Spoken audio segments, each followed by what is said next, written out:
하늘에 계신 우리 아버지, 아버지의 이름을 거룩하게 하시며 아버지의 나라가 오게 하시며 아버지의 뜻이 하늘에서와 같이 땅에서도 이루어지게 하소서.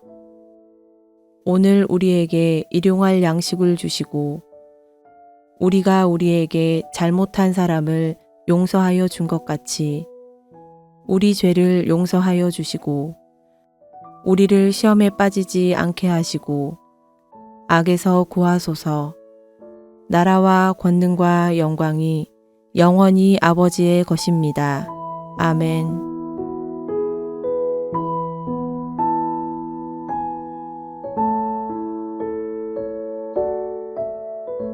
사흘째 되던 날 갈릴리 가나에 혼례가 있어 예수의 어머니도 거기 계시고 예수와 그 제자들도 혼례의 청함을 받았더니 포도주가 떨어진지라.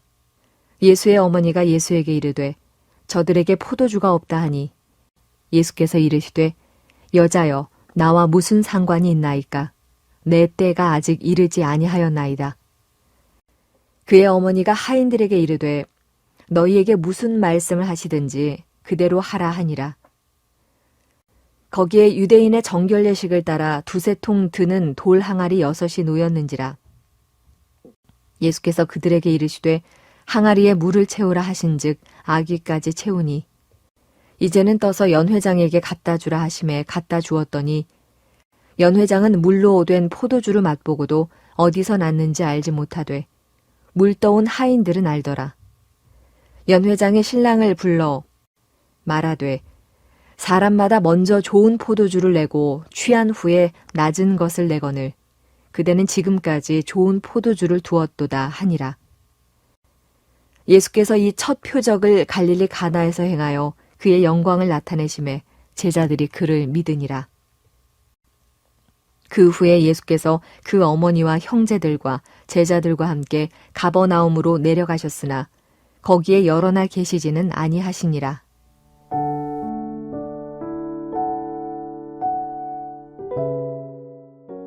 혼례 잔치가 열렸습니다.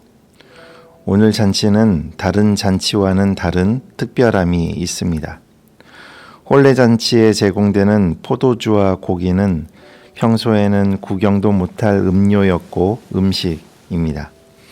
그럼에도 가난해도 부자여도 혼례 잔치의 기간이 짧고 길어지는 차이는 있었지만 그 잔치의 모든 음식은 풍성해야 했고 포도주는 마음껏 마실 수 있어야 했습니다. 그래서 평생 한 번뿐인 혼례, 이 한 번의 잔치를 준비하기 위해서 결혼을 앞둔 아들과 딸의 부모들은 오랜 기간 아끼고 저축을 해야 했습니다. 특히 포도주는 잔치의 분위기를 이끄는 중요한 역할을 합니다. 그래서 다른 음식들보다 더 신경을 쓰고 준비해야 하는 것이 바로 포도주입니다. 그런데 그 포도주가 떨어졌습니다. 포도주가 없으면 기쁨이 없다는 당시 랍비의 말처럼 기쁨의 혼례 잔치가 갑자기 중단될 위기에 처합니다. 축복받아야 할 신랑과 신부의 첫 시작이 축복이 아니라 아쉬움과 불평을 받을 위기입니다.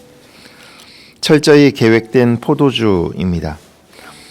떨어지지 않도록 준비한 포도주입니다. 하지만 어떻습니까? 포도주가 모두 떨어졌습니다. 포도주가 떨어진 상황에서 우리가 알 수 있는 것은 세상이 주는 기쁨, 가진 물질이 주는 기쁨에는 분명한 끝이 있다는 사실입니다. 세상이 주는 기쁨 끝이 있고 물질이 주는 기쁨 또한 끝이 있습니다. 포도주가 떨어진 일은 예수님의 어머니에게는 갑작스러운 사건입니다. 예수님의 어머니는 포도주가 떨어지자 이 상황을 극복할 방법을 생각했고 그 방법은 바로 예수님이었습니다. 포도주가 떨어지자 예수님의 어머니는 예수님을 찾아갑니다. 찾아가서 아들아, 포도주가 다 떨어졌다고 이야기했습니다. 예수님은 어머니에게 말합니다. 포도주가 떨어진 그 일이 나와 무슨 상관이 있습니까? 그렇게 정중하게 거절합니다. 그런데 예수님의 어머니는 예수님의 정중한 거절에도 하인들을 불러 이 일을 진행합니다. 말씀에 나오는 하인은 종이나 노예가 아닙니다. 종이나 노예는 주인의 말을 그대로 따라야 하지만 하인은 신랑 신부의 혼례 잔치를 돕는 사람입니다. 힘을 보태서 도우려고 스스로 나온 사람입니다. 돕는 것도 돕지 않는 것도 모두 하인들의 마음이었습니다. 하인들이 예수님의 말을 듣고 그대로 행하는 것도 그대로 행하지 않는 것도 그들의 몫이었습니다. 그것을 아는 예수님의 어머니는 하인들을 불러 당부합니다. 무슨 말씀을 하시든지 그대로 하라. 어떤 말을 해도 그 말 그대로 하라. 예수님의 어머니는 하인들에게 당부하고 또 당부합니다. 그 말을 들은 하인들은 의아했을 것입니다.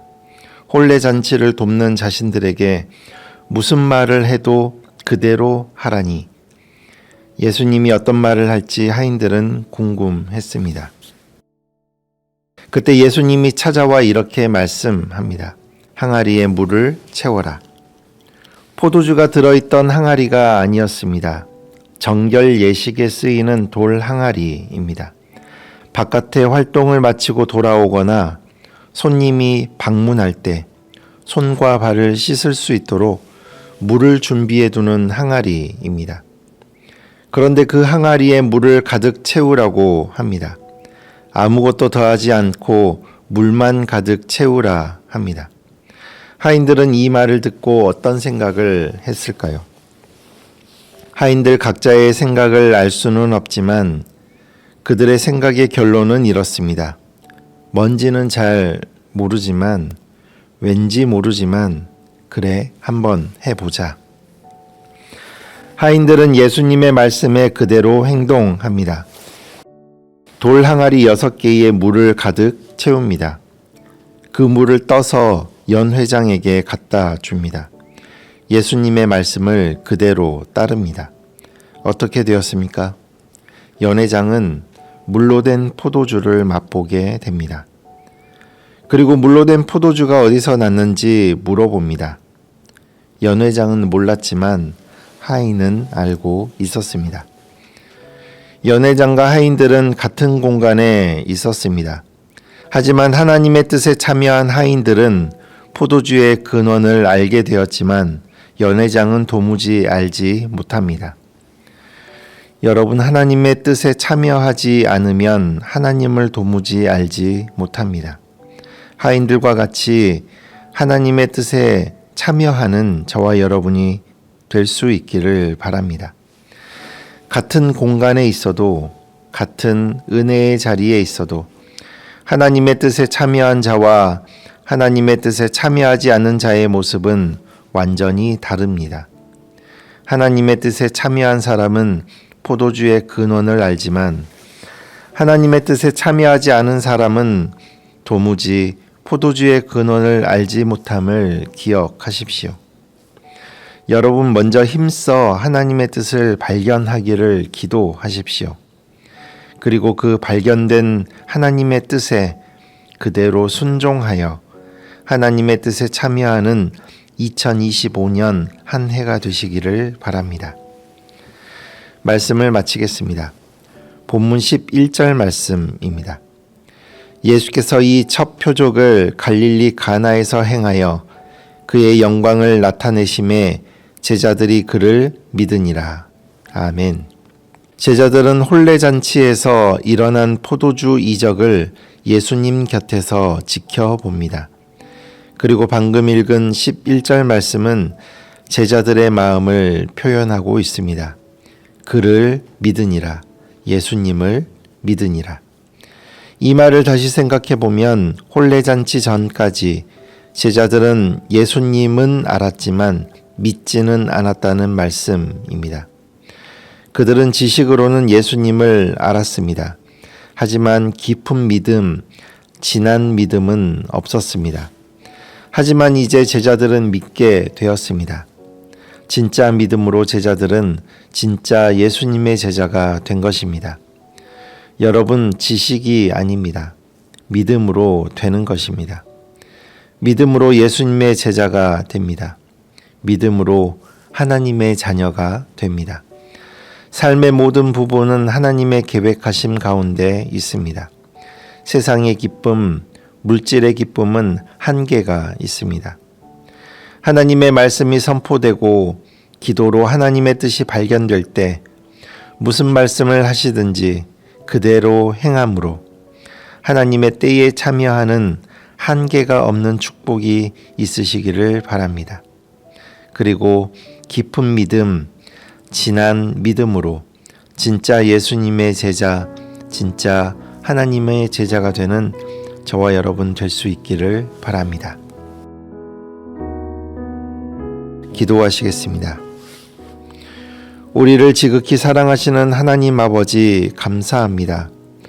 오늘도 하나님께 감사함으로 주님 앞에 나와 예배드리는 우리의 예배를 기쁘게 받아 주옵소서. 오늘 말씀을 기억하며 그 말씀을 따라 살아가겠습니다. 삶의 모든 부분은 다 하나님의 계획하심 가운데 있습니다.